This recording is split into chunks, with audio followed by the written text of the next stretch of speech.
El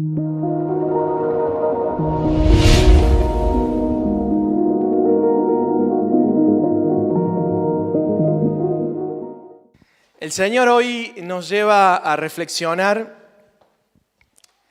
en algo muy especial que el Señor está hablando a mí y a mi corazón, y refiere concretamente al secreto de la libertad verdadera. Y así he decidido denominar este mensaje y ponerle un título, y tenemos como base, aunque no va a ser el único versículo, Romanos capítulo 8, verso 1, que ahora inmediatamente empezamos a leer. Dice Romanos capítulo 8, verso 1.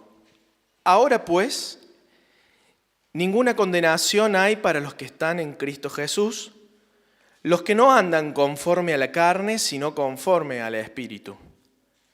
Porque la ley del Espíritu de vida en Cristo Jesús me ha librado de la ley del pecado y de la muerte.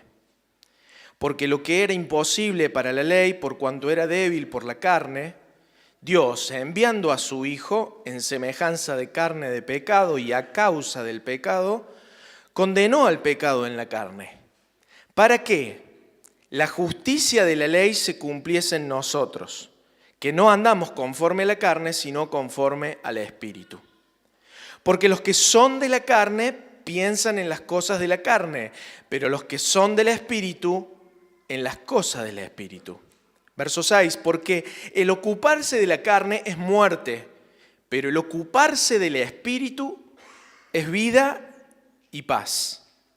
Repito ahí después de la coma, pero el ocuparse del Espíritu es vida y paz. Por cuanto los designios de la carne son enemistad contra Dios, porque no se sujetan a la ley de Dios, ni tampoco pueden. Y los que viven según la carne no pueden agradar a Dios. Mas vosotros no vivís según la carne, sino según el Espíritu, si es que el Espíritu de Dios mora en vosotros. Y si alguno no tiene el Espíritu de Cristo, no es de él. Pero si Cristo está en vosotros, el cuerpo en verdad está muerto a causa del pecado, mas el Espíritu vive a causa de la justicia. Y si el Espíritu de aquel que levantó de los muertos a Jesús mora en vosotros, el que levantó de los muertos a Cristo Jesús vivificará también vuestros cuerpos mortales por su Espíritu que mora en vosotros. Así que, hermanos, deudores somos, no a la carne, para que vivamos conforme a la carne, porque si vivís conforme a la carne, moriréis. Mas si por el Espíritu hacéis morir las obras de la carne, viviréis. Porque todos, verso 14, porque todos los que son guiados por el Espíritu de Dios, estos son hijos de Dios. Pues no habéis recibido el espíritu de esclavitud para estar otra vez en temor, sino que habéis recibido el espíritu de adopción por el cual clamamos Abba Padre. Hasta ahí la porción y la lectura que va a guiar este tiempo y este mensaje.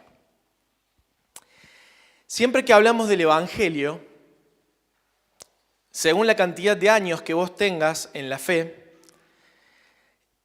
hemos sabido y hemos escuchado y reiteradamente hemos entendido que el mensaje del Evangelio es un mensaje de esperanza, que es un mensaje lleno de promesas que muchas personas un día abrazamos. Yo personalmente, allá por el año 2007, en agosto, abracé la fe en Cristo como una decisión personal, un salvador personal. Sin embargo, cada uno podrá decir un año más corto, un tiempo más corto, o quizás más años en la fe. Porque el Evangelio es un Evangelio transformador. El Evangelio, cuando uno lee la palabra, cuando uno lee las buenas nuevas, siempre demanda una respuesta de quien la lee. La palabra de Dios es viva y es eficaz y no es letra muerta. Va a demandar de nosotros siempre una respuesta.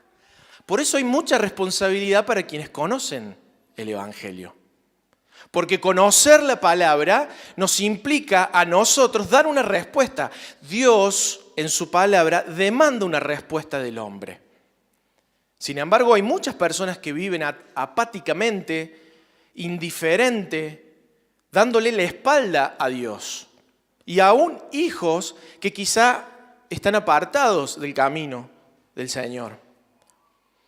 Entonces, sabemos que el Evangelio nos hace nuevas criaturas y nos pone dirección eterna para quienes son sus hijos.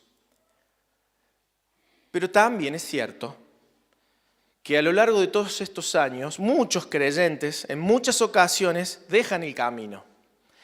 Dejan el servicio, dejan el ministerio, dejan la lectura diaria, dejan la oración, dejan el congregarse.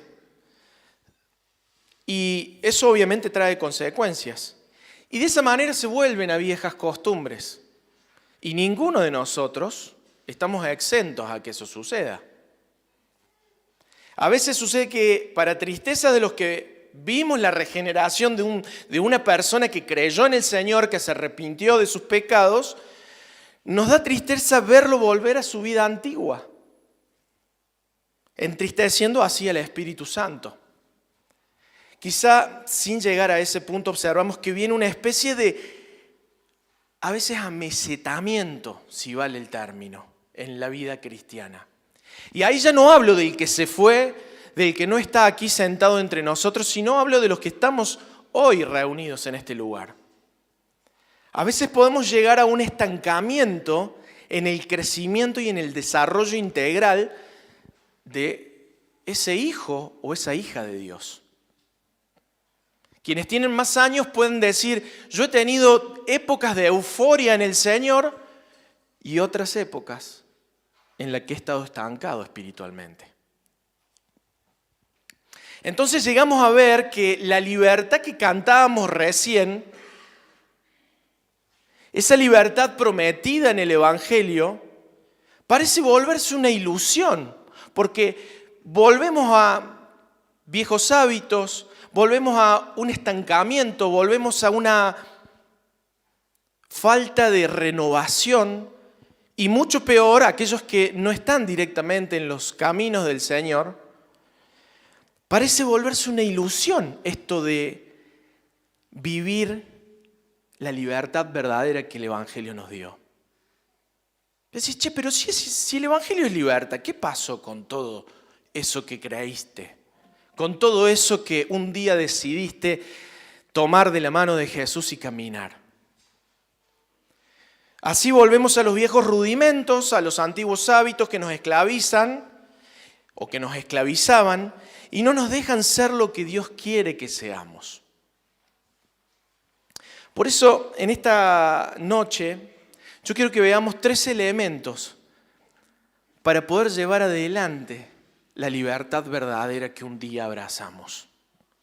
Porque la tomamos como promesa, pero me temo que en muchas ocasiones, en el caminar diario, pareciera que no viviéramos en la libertad que el Evangelio nos dio y que Cristo nos dio. Vamos a ver que esos 3 elementos de la libertad verdadera son dejarnos primero guiar por el Espíritu Santo, y es lo que leíamos recién. En segundo lugar, batallar con nuestra humanidad. Y en tercer lugar, tomarnos de la victoria que ya Cristo en la cruz del Calvario hizo en favor nuestro. Miren, el primer punto o el primer aspecto de esa libertad verdadera es dejarnos guiar por el Espíritu Santo. De nada sirve ser nuevos creyentes y no tomar las riendas que el Espíritu Santo pone en nuestra vida para que caminemos todos los días y nos dejemos guiar por Él. Porque podríamos pasar a llamarnos cristianos o creyentes nominales, que van a una iglesia, pero que en verdad no tienen la guía de Dios para cada decisión en cada área particular de la que vivimos. Miren, el secreto de la verdadera libertad es dejarnos guiar por el Espíritu Santo. No estoy diciendo nada nuevo, no estoy descubriendo la pólvora, no es nada que no hayas escuchado antes. Pero me temo que muchas veces tenemos que reconsiderar el camino, poner y recalcular como cuando el GPS se pierde de horizonte y norte y tenemos que ver dónde está la verdadera libertad y cuáles son aquellas cosas que hemos dejado de hacer para poder ejercitarla de verdad. Dios, a través del apóstol Pablo, nos dice que andemos en el Espíritu, como el mismo Pablo nos enseña.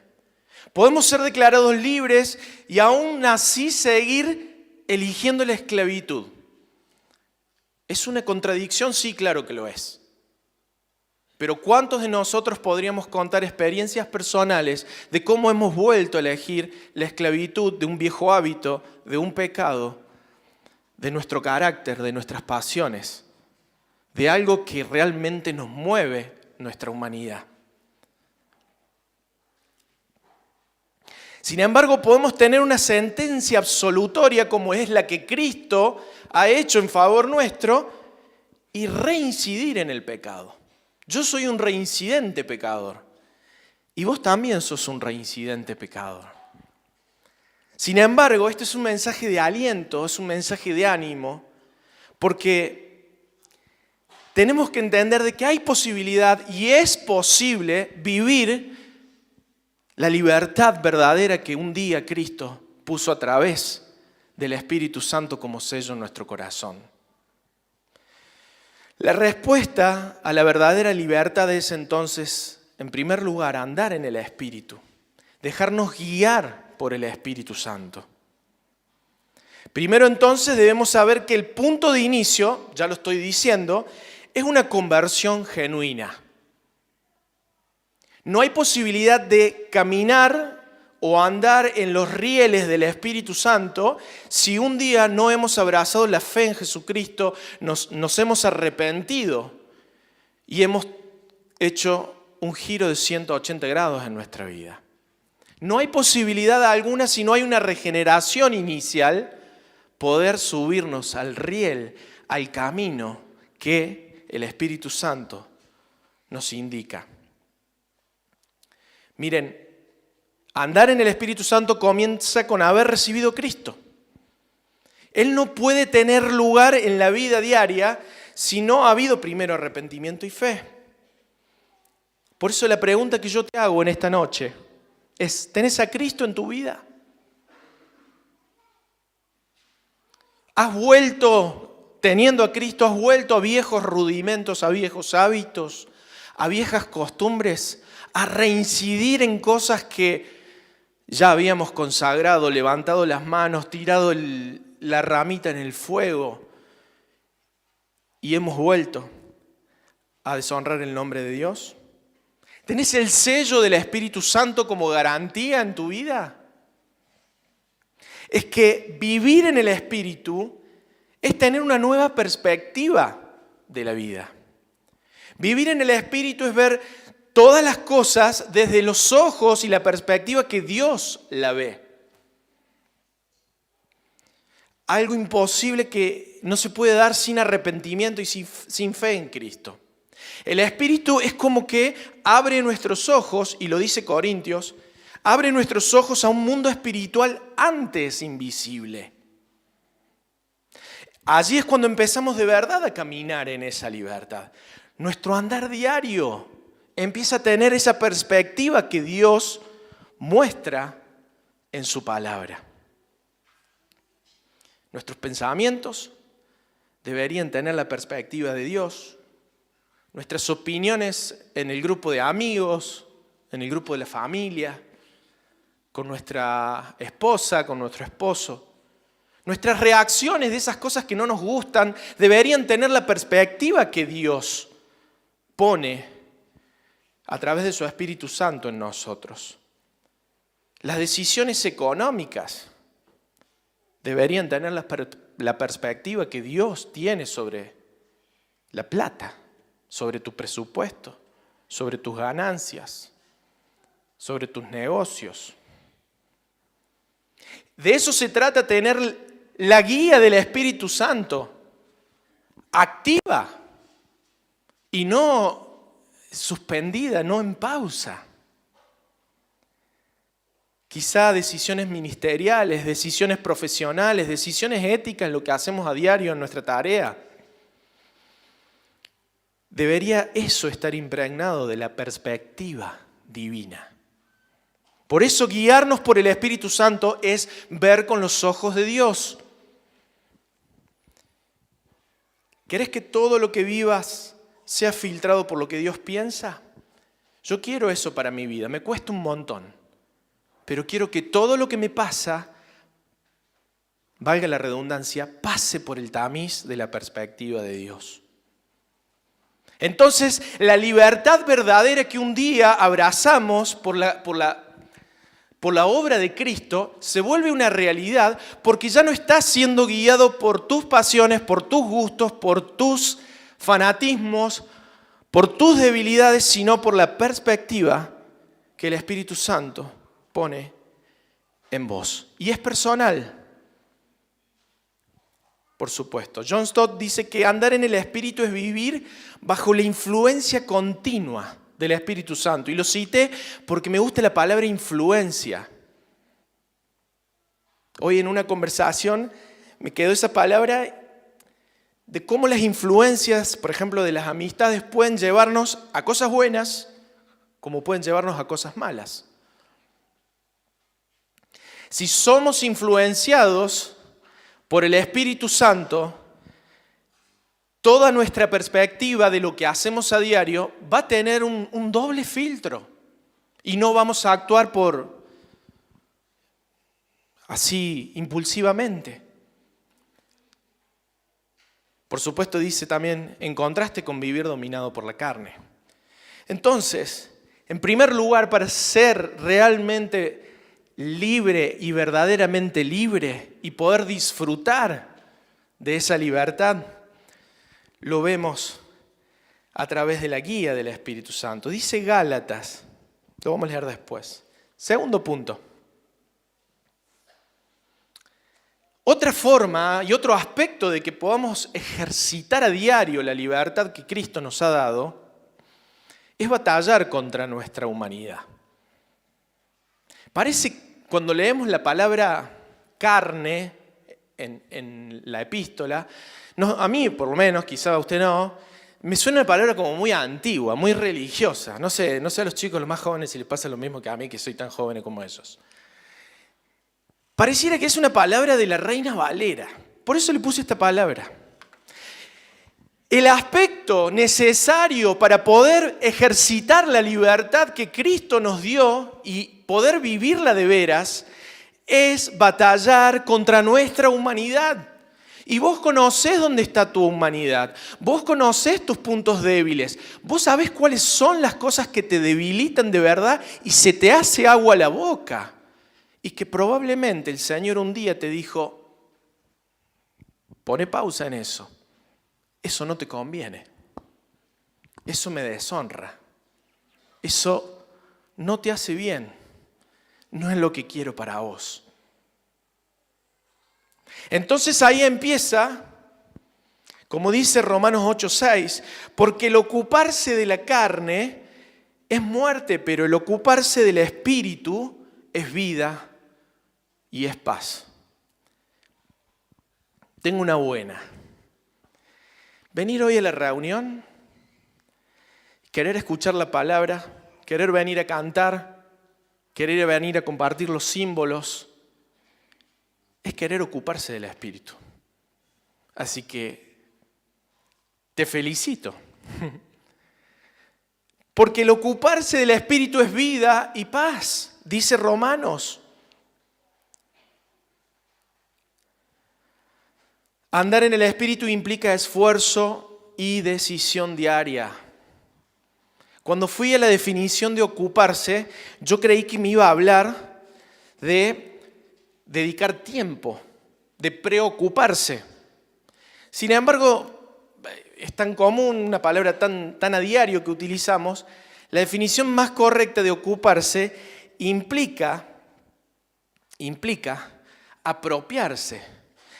Habla del ocuparse como tomar territorio, como cuando alguien ocupa un inmueble o un terreno o una tierra que es de otra persona.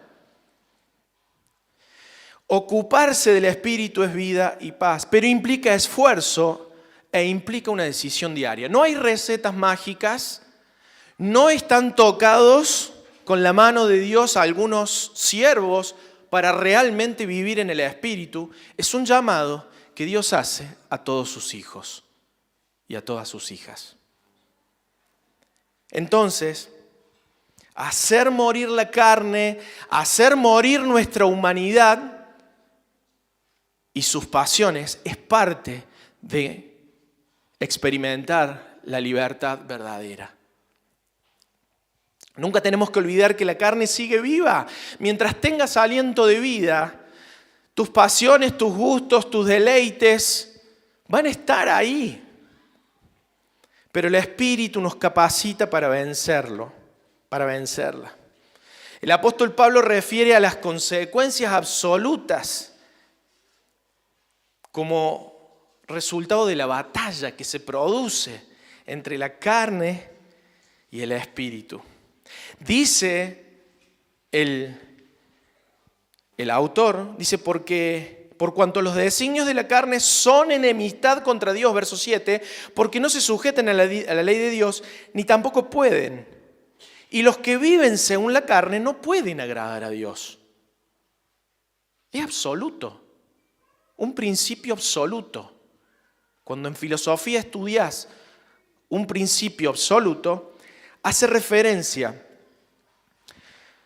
a una autosuficiencia, a un principio completo, que no necesita de otro para poder subsistir. Dice que la etimología de absoluto es ab, que es negación, y solvo, que es soltar. O sea, no hay posibilidad alguna de que un principio absoluto pueda tener alguna modificación por otro principio que lo modifique. Por eso, agradar a Dios es un principio absoluto que se da cuando nos ocupamos del Espíritu. Cuando vivimos según el Espíritu, porque vivir según la carne es enemistad para con Dios. Y no pueden agradar a Dios. O complacemos a Dios o complacemos al diablo. Cuando en la tentación del Señor, el diablo lo tentó con cosas de la carne. Lo tentó con poder, lo tentó con riquezas. Entonces el diablo quiere que caigas, quiere que yo caiga en los deleites, en las pasiones que yo tengo y que son contrarias. Yo no estoy diciendo que no te puede gustar el fútbol, que no te puede gustar. No, estoy diciendo todo en su justo equilibrio, con la prioridad que el Señor merece. Gálatas 5, 16, 17, famoso versículo. Lo vamos a leer textual. Dice, si alguno lo tiene y quiere leerlo en voz alta, 5, 16, 17. No lo encuentro. Se me fue. ¿Alguno lo tiene?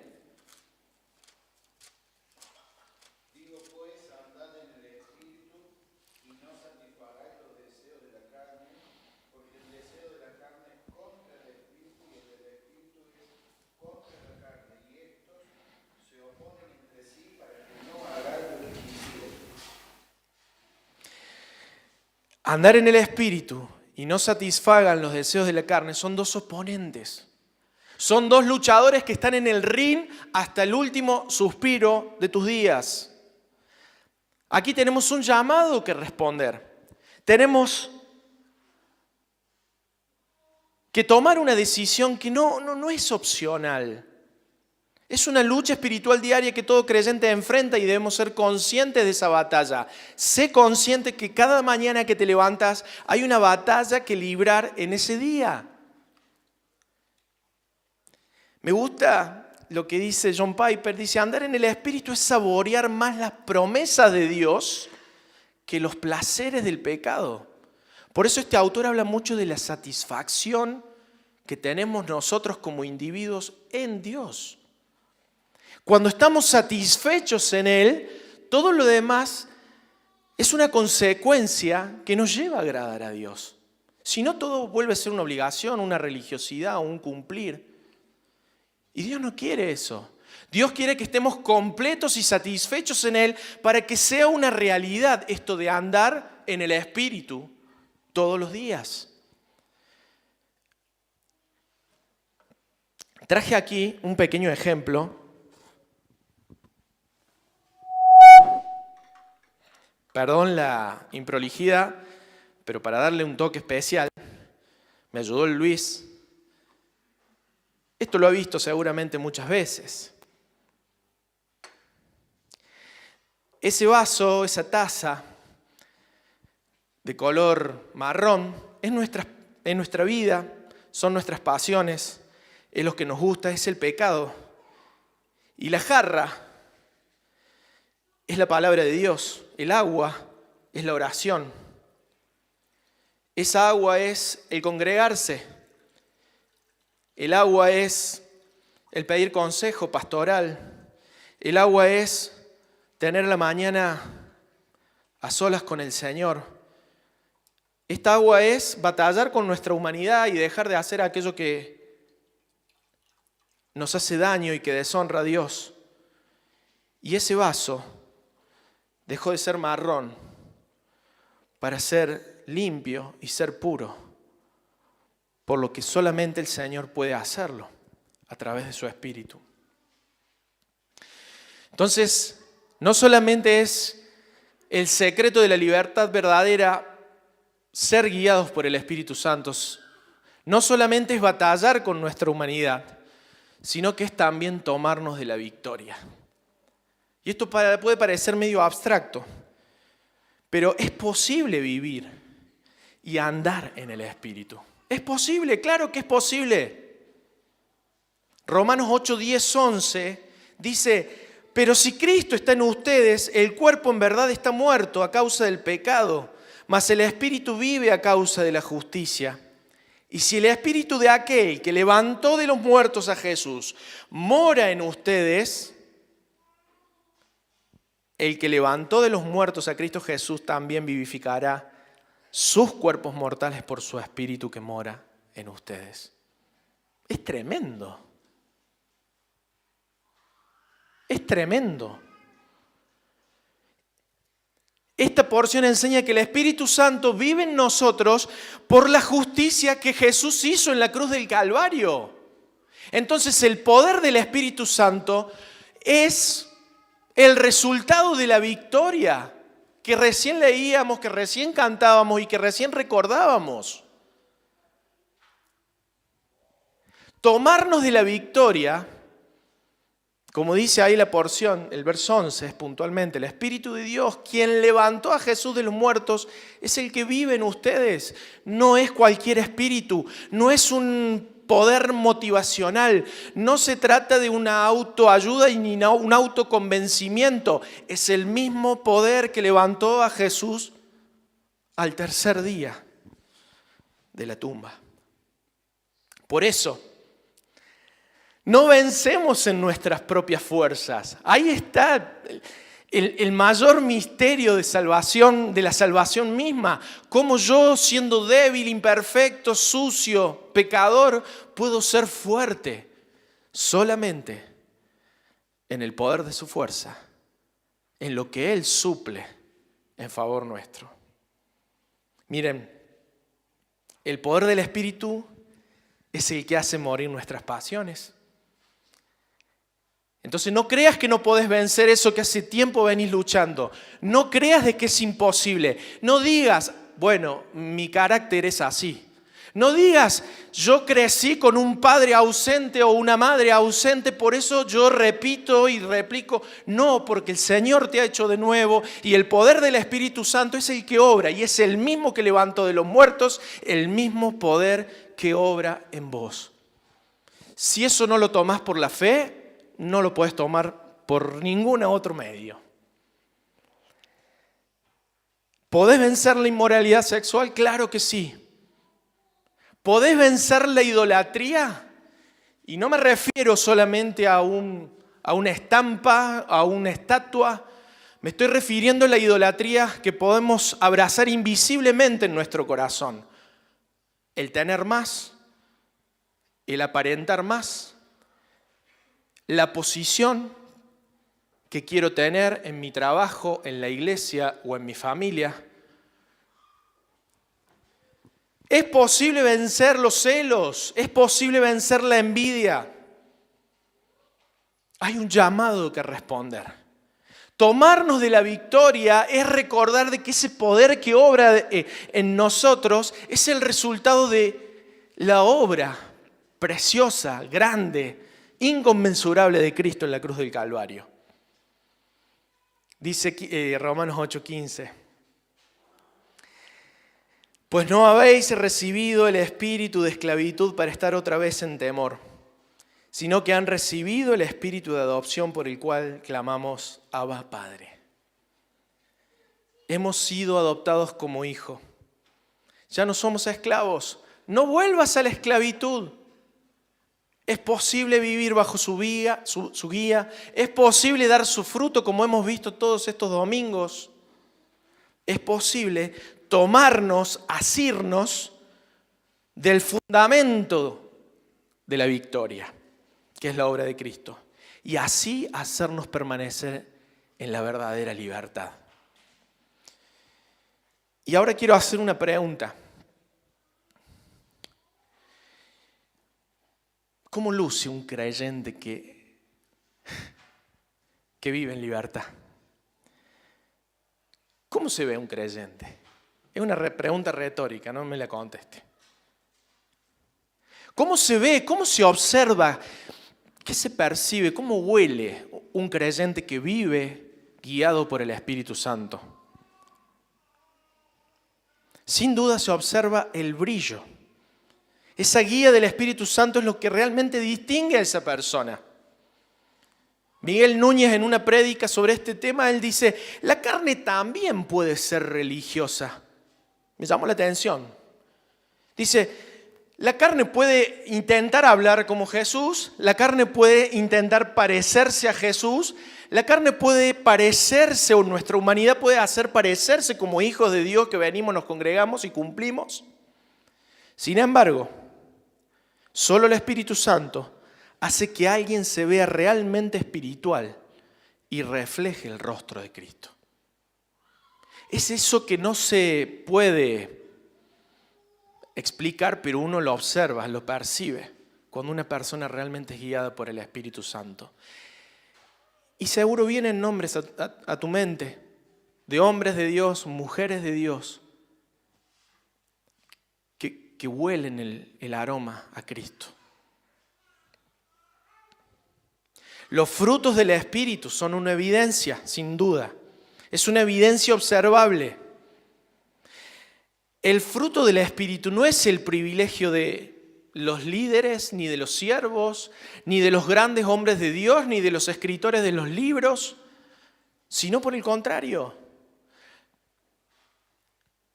Es para todos, es para todo creyente en Cristo, es para vos. Vos podés lucir al aroma de Cristo. Por eso es observable, es evidente. No hay engaño posible cuando una persona realmente está guiada por el Espíritu Santo. Cuando batalla contra sus deseos carnales, cuando está tomado de la victoria, no hay engaño posible para eso. Una persona guiada por el Espíritu Santo se nota y su vida tira por la borda cualquier argumento en contra. Dice este autor, Sproul, Andar en el Espíritu es un proceso de santificación, donde el Espíritu va moldeando el carácter del creyente. El Espíritu va moldeando el carácter del creyente. Esto no refiere a una experiencia mística, sino de una vida de obediencia creciente y de un fruto visible. Es un proceso de santificación. En esta noche te invito a andar en el Espíritu. No es un ideal lejano. Esta iglesia tiene que ser guiada por el Espíritu Santo para tomar las mejores decisiones en tu ministerio, en tu familia, en tu noviazgo o en tu futuro noviazgo, en la carrera que vas a estudiar o en el trabajo que querés emprender o en las cosas que tenés que dejar. Déjate guiar por el Espíritu. Llénate de Él. Empapate de Él. Búscalo al Señor.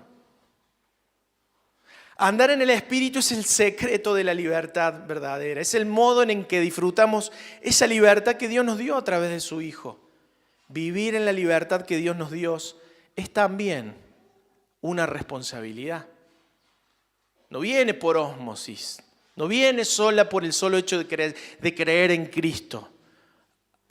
Hay que ocuparse, hay que dar prioridades, hay que negarse, como dice el mismo Evangelio, negarse a sí mismo, tomar su cruz y seguir a Cristo. Implica una decisión diaria. No va a estar ni el líder de tu área, ni el pastor, no va a estar. Vas a estar vos con tu Biblia en tu mesa, con un café, con un mate. Es ahí donde decidís ser guiado por el Espíritu Santo. Implica una decisión diaria, una dependencia total a la cual Esteban primeramente está llamado, sin duda, y una confianza absoluta en el poder del Espíritu. Cierro con la pregunta: ¿estás andando en la carne? ¿Estás andando en el Espíritu? ¿Estás viviendo la libertad verdadera?